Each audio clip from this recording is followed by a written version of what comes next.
मित्रों नमस्कार। पिछले लेक्चर में मैंने आपको सेक्शन 8 में जो बताया उसी की आगे कड़ी आज मैं आपको बताने का प्रयास कर रहा हूँ। मैं बता रहा था आपको कि ऑनरेबल मिस्टर जस्टिस महमूद साहब कैसे डिफ़र कर रहे थे। उन्होंने एक एग्जाम्पल और दिया, उन्होंने एक बात और कही अपने विसम्मत होने का। उन्होंने कहा कि इसी धारा के इलस्ट्रेशन को जब आप देखें तो इस इलस्ट्रेशन में जो एक सेक्शन धारा है, पार्ट उसका है इलस्ट्रेशन का, उसमें यह स्वयं लिखा हुआ है, बहुत साफ साफ लिखा हुआ जो इलस्ट्रेशन दिया गया कि का और खा के बीच में, कि का के घर में चोरी हुई, खा पे अभियोग चला कि खा चोर था, जिसने का क्या चोरी की। उसमें एक एविडेंस इस बात की आ रही थी कि गा व्यक्ति ने खा से पुलिस के सामने यह कहा था, यह बताया था कि यह जो है पुलिस अभी इसकी इंक्वायरी करेगी कि का के यहाँ का माल किसने चुराया।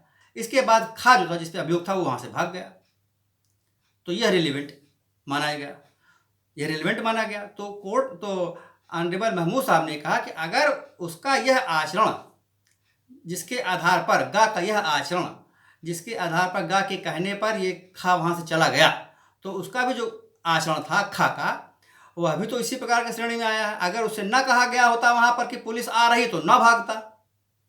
तो ऐसी स्थिति में अगर ये रिलेवेंट माना जा रहा है गा का यहाँ पर आचरण और का के कहने पर कि खा के बताने पर कि पुलिस आ रही है, गा भाग गया, तो अगर वह न बताता कि पुलिस आ रही तो न भागता, तो ये रिलेवेंट है। तो इसी प्रकार से उन्होंने कहा कि इस मामले में भी जो क्वींस बनाम अब्दुल्ला के मामले में भी यह मामला रिलेवेंट है, और इसलिए उन्होंने बताया कि सेक्शन 8 को पढ़ा जा सकता है। और अगर मिस्टर पैथरहम साहब अगर इस धारा को सेक्शन 8 में अप्लीकेबल नहीं मानते, 8 के साथ नहीं पढ़ते हैं, तो इसका मतलब ये हो गया कि यह जो इलस्ट्रेशन है इस धारा से गलत है, इसका इससे कोई संबंध नहीं है। इन दो बातों पर उन्होंने रिलाई किया और इसलिए वो असहमत हुए। एक चीज़ उन्होंने और कहा, उन्होंने ये कहा कि कोई भी कि ब्रिटिश लॉ को हम अडॉप्ट करते हैं, उसका जो आंग्ल भाषा है जो आज साक्ष्य अधिनियम है उसको हम मानते हैं। फ्रांस में अलग सिस्टम है। ये फ्रांस में सिस्टम क्या है? फ्रांस में सिस्टम यह है कि कोई भी सबूत दिया जा सकता है जब तक साक्ष्य में आ सकता है, जब तक कि वो एक्ट द्वारा बार्ड ना हो, तब तक उसको साक्ष्य में ग्राह्य कर लिया जाएगा। लेकिन इंग्लिश लॉ क्या कहता है? उसके अपोजिट कहता है। वो कहता है कि जब तक साक्ष्य ग्राह्य नहीं होगा एविडेंस एक्ट के मुताबिक, तब तक उसको हम ग्राह्य नहीं करेंगे। तो ऐसी स्थिति में वो डिफर किया और उन्होंने कहा, और आगे आपका ये निर्णय इस प्रकार से भी आए, जो बहुत सम्मान साथ कहना चाहता हूँ कि जो इन्होंने माननीय महमूद साहब के भी जो विचारधारा थी उसको उससे सहमत हुए। अब इसके मैं आपको एग्जाम्पल बता रहा था, जो मेरे पास अभी एक लेटेस्ट केस भी चल रहा है, उसमें भी यही था। तो वह महिला का वह कथन कि उसका जो पड़ोसी था उसके ऊपर गंदी निगाह रखता था, ये एक रिलेवेंट फैक्ट है और इसको पढ़ा जाएगा। एक चीज़ हम और बता दें, इसमें थोड़ा सा इंपॉर्टेंट है, वो ये कहती है कि जो परिस्थितियां हैं, परिस्थितियां झूठ नहीं बोलती, आदमी झूठ बोल सकता है। तो आचरण क्या है? आचरण एक परिस्थिति है, इसलिए इसको ज़्यादा रिलेवेंट मानते हैं। क्यों? क्योंकि वह परिस्थिति है, उस व्यक्ति कोई अपना आचरण जल्दी नहीं बदल सकता, झूठ तो बोल सकता है, मौखिक चीज़ों को बदल सकता है। इसीलिए आगे आप इसमें देखेंगे, मैं एक्सप्लेनेशन अगर पढ़ दूंगा तो आपको क्लियर हो जाएगी। वो ये कहता है कि कोई व्यक्ति जो है उसका कथन इसमें कंडक्ट के उसमें परिभाषा में या परिधि में किसी व्यक्ति का स्टेटमेंट नहीं पढ़ा जाएगा। अब मैं उसको थोड़ा सा आपको जो एक्सप्लेनेशन 1 और 2 है इसकी एक्ट की, वो मैं पढ़ रहा हूँ, उसको आप देखें। ये कहता है explanation 1, the word conduct in this section does not include statement. मतलब क्या हुआ कि जो कंडक्ट है उसमें स्टेटमेंट सम्मिलित नहीं किया जाएगा। क्यों नहीं किया जाएगा? इसलिए कि आप अंग्रेजी में पढ़ने वाले जो छात्र हैं, अंग्रेजी जानने वाले छात्र हैं, थोड़ा बहुत हिंदी जानने वाले भी इस बात को जानते हैं कि a mind can tell a lie but circumstances cannot, ये उस पर बेस्ड है। तो इसीलिए अपने बात किसी चीज़ को झूठा ठहराने के लिए आदमी कोई स्टेटमेंट की रचना तो कर सकता है, कोई कथन तो कर सकता है, लेकिन आचरण में ऐसी संभावना कम होती है। इसलिए उन्होंने कहा कि किसी स्टेटमेंट को हम कंडक्ट की श्रेणी में नहीं पढ़ेंगे। लेकिन कुछ उन्होंने अपवाद बताए। अपवाद उन्होंने क्या बताया एक्सप्लेनेशन 1 में कि इस प्रकार के अगर कथन है तो उसको हम कंडक्ट के परिधि में मान लेंगे। वो क्या बताया उन्होंने, उसको आगे पढ़ रहा हूं, देखिए उसको।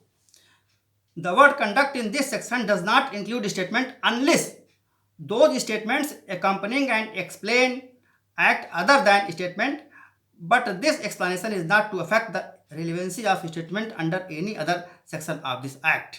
एक चीज explanation 2 देखिए, when the conduct of any person is relevant, any statement made to him और in his presence and hearing which affect such conduct is relevant. जी आया आपका। तो ये कहता क्या है, ये कहता है कि कोई भी कंडक्ट को स्टेटमेंट नहीं समाहित नहीं माना जाएगा। स्टेटमेंट वर्ड जो है, स्टेटमेंट किसी का कंडक्ट में समाहित नहीं माना जाएगा। कब तक नहीं माना जाएगा?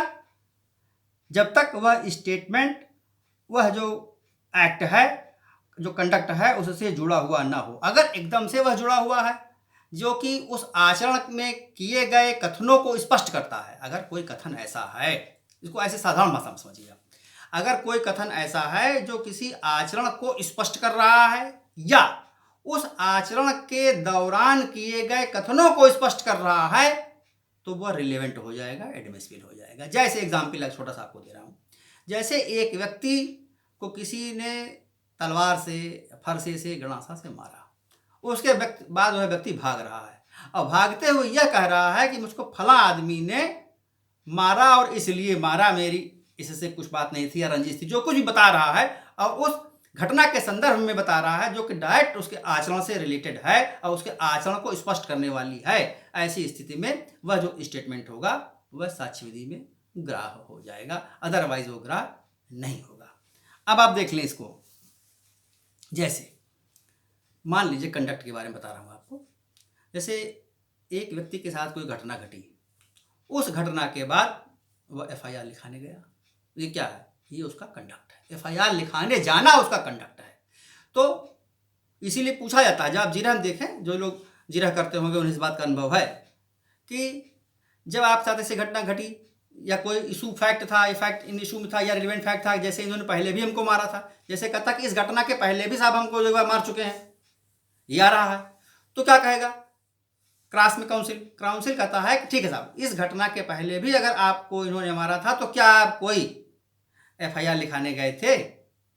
आप नहीं लिखाने गए थे। तो अगर आप लिखाने नहीं गए थे तो इसका अर्थ यह हुआ कि आप साथ ऐसी घटना संदेह घेरने में आ गई, तो वो आपका आचरण है। क्योंकि अगर ऐसा हुआ होता तो आपने कुछ ऐसा जरूर किया होता उसके पहले या पश्चात, तो इसलिए आचरण वहां पर रिलेवेंट हो जाएगा। अब होता क्या है, जनरल तौर पर जब हम लोग प्रश्न पूछते हैं, हम तो पूछते हैं क्लास में उससे, व्यक्ति से, कि देखिए भाई, जब ऐसी घटना घटी तो आप क्या, आपके पहले, आप कहना यह है कि इस घटना के पहले भी हमको मार पीट चुके हैं, ये बात अपने FIR में लिखाई है, तो जो आप पहले भी मार पीट चुके हैं, कि आपने उसी को FIR लिखाई थी, यह आपका आचरण हो गया, ये रिलेवेंट है, क्योंकि पहले ही मारपीट हो चुकी थी। तो मोटिव आप बता रहे हो उसका कि इस मोटिव कारण दोबारा हमको मारा, तो वह मोटिव अगर आ गया तो रिलेवेंट हो गया। अगर रिलेवेंट हो गया तो उसके बारे में साक्ष्य आ रहा, हमको जानकारी सारी रहती है, लेकिन सेक्शन की बात जहाँ तक आती है, इसलिए मैं सेक्शन को बता रहा हूँ कि इस सेक्शन में ये हमारी रिलेवेंसी है।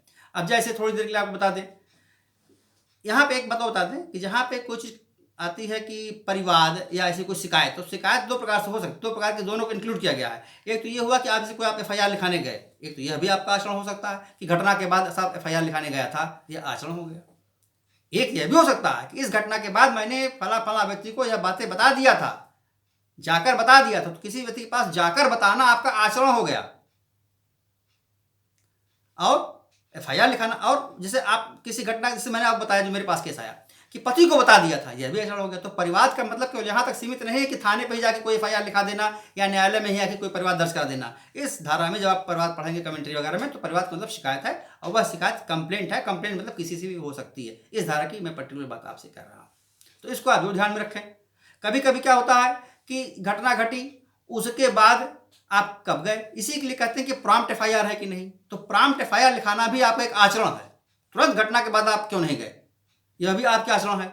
अगर आप घटना में देर से आप जाते हैं, 10 दिन, 20 दिन, 1 साल, 2 साल बाद जाते हैं, तो ये आपको माना जाएगा ये घटना आपकी गढ़ी हुई है। क्यों? क्योंकि उसका डायरेक्ट परिणाम नहीं से अगर ऐसा हुआ होता तो आप अवश्य गए होते। इस प्रकार से आचरण जो है क्रिमिनल केसेस में बहुत बड़ी चीज उभर के सामने आती है। आप इनको आप और देखेंगे कि अगर कोई FIR हुई, कोई कंप्लेंट हुई, तो ये तो आपका आचरण हो गया कि आपने एक FIR लिखाई, कंप्लेंट लिखाई, और उसमें जो किए गए कथन है वह भी रिलेवेंट हो जाएंगे।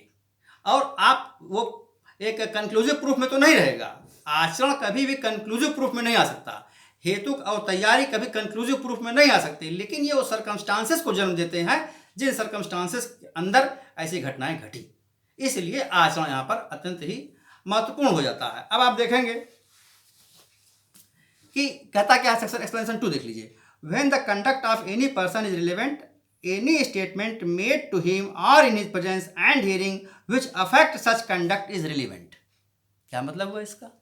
इसका मतलब ये हुआ कि अगर कोई आचरण सुसंगत है, अगर कोई आचरण सुसंगत है तो वह आचरण करते समय उससे किए गए व्यक्ति, कौन व्यक्ति? जो आचरण कर रहा है। कौन व्यक्ति? जो दूसरा व्यक्ति है। तो उस पहले वाले व्यक्ति जो आचरण कर रहा है उससे कहे गए प्रश्न या उसकी उपस्थिति में किए गए प्रश्न भी रेलिवेंट होंगे। ये जैसे थोड़ी मैं आपको बता रहा हूँ, हम लोगों ने जो केसों का अनुभव किया, प्रैक्टिकल में इसीलिए आपको बता चल रहा हूँ ताकि आपके लिए जब आप प्रैक्टिस में रहें, न्यायालय में रहें, तो आपको लाभ दे। कभी कभी क्या होता है, अक्सर ये होता है, हम लोगों के साथ भी होता है, हम लोग पूछते तो रहते हैं लेकिन ये नहीं बहुत ध्यान रहता कि किस सेक्शन में पूछ रहे हैं, इसलिए इसको जान लीजिए आप। जैसे एक व्यक्ति ने से पूछा गया कि भाई ये बताइए कि जिस समय आप वहाँ पे गए थे, FIR लिखाने गए थे, हाँ, तो कौन कौन व्यक्ति आपको मिला था, उसने आपको क्या क्या समझाया, तो उनके कहने पर आपने लिखा दिया था। ये चीज़ आती है। जैसे आप एक FIR लिखाने थाने पे गए तो पूछते क्या है डिफेंस काउंसिल पूछते हैं, देखिए आप गए तो आपको दरोगा जी मिले होंगे, कहता हाँ, तो उन्होंने आपसे कहा होगा, बताया होगा कि भाई एक घटना की FIR लिखा दो, ऐसा हुआ तो FIR लिखा दो, तो आप कहते हो, आपने कहा हाँ, उनके कहने पर मैंने FIR लिखा दी थी, तो उन्होंने नाम बताया होगा मुलजिमान का। देखिए यहाँ पर रिलेवेंट हो गया, यहाँ रिलेवेंट हो गया, इसी एक्सपेंशन 2 में रिलेवेंट हुआ। आचरण तो था, अगर आचरण उसका सुसंगत हो गया, अगर आचरण आपने सुसंगत मान लिया कि इस फैक्ट इन इशू से या रिलेवेंट फैक्ट से के पूर्व या पश्चात का यह आचरण था और आचरण इसलिए रिलेवेंट है, तो वह आचरण करते समय उससे जिन लोगों ने जो कुछ कहा या जो उनकी प्रेजेंस में कहा गया वह भी रिलेवेंट हो जाएगा। जैसे देखो, दरोगा जी जब तुमको थाने में मिले थे तो उन्होंने तुमको इनका इनका नाम बताया था, अब आदमी कह दिया हाँ, तो इसका मतलब है कि उसका जो आचरण, या जाओ FIR लिखा दो, तो मतलब अगर आप FIR ना लिखाते, अगर दरोगा जी ना कहते, अगर ये बातें आ रही हैं, देखिए 2 चीज़ मैं समझा रहा हूँ, बहुत क्लियर समझिए आप।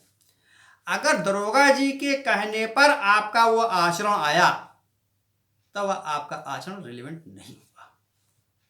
क्यों? क्योंकि दरोगा जी के कहने पर आया था, किसी फैक्ट इन इशू या रिलेवेंट फैक्ट का परिणाम वो नहीं था, आचरण ना उसका प्रभाव था। वर्ड यूज किया, इन्फ्लुएंस आर बाय इन्फ्लुएंस्ड। आचरण कैसा हो? इन्फ्लुएंस आर बाय इन्फ्लुएंस, यानी जिस आचरण के प्रभाव में घटना घटी या उस घटना के प्रभाव में वह आचरण हुआ, इसको आप ध्यान में रख लें। अगर दरोगा जी के बिना कहे आप FIR लिखाने पे आमादा थे या परिवार लिखाने पे आमादा थे या उस इंटेंशन से वहां पे पहुंचे थे, तो यह आचरण आपका रिलेवेंट हो जाएगा और ग्राहक होगा। और अगर उनके कहने पे आपने उस आचरण को किया, लिखाने गए, तो वह ग्राह्य नहीं होगा। एक चीज। दूसरी चीज आप देखेंगे कि जो कथन किए गए, जिनके कथन के परिणाम स्वरूप वह आचरण में जो आचरण किया जा रहा है, आचरण रिलेवेंट हो गया आपका। आप उस समय जो भी दरोगा जी या जो भी अधिकारी आपसे कुछ बताएंगे या पूछेंगे, तो आप ऐसा तो नहीं था कि अगर आपका आचरण रिलेवेंट हो गया, अब कोर्ट मान ली कि हाँ ये आचरण का रिलेवेंट है, तो उस समय में जो उनसे प्रश्न पूछे गए, जो उनको कथन किए गए आचरण करते समय, वह भी रिलेवेंट हो जाएंगे। एक यह भी आधार था, मैं बताना उसमें थोड़ा सा आपको बता रहा हूं कि महमूद साहब ने यह भी कहा था कि अगर आप उसके मौखिक कथन को डाइंडिकेशन की श्रेणी में ले आते हैं और उसको आचरण मान लेते हैं, तो यह भी उसका रिलेवेंट हो गया चैप्टर एक्सप्लेनेशन पार्ट 2 से, क्योंकि वह उस पर आधारित था और उसका एक पार्ट था। ऐसी स्थिति में आपको उसको सेक्शन 8 में पढ़ना चाहिए। जैसे पैथराम साहब डिसएग्री हुए, उन्होंने अपना अलग विचार दिया, तो ये इस प्रकार से मैंने आपको सेक्शन 8 पढ़ाया। थैंक यू, नमस्कार।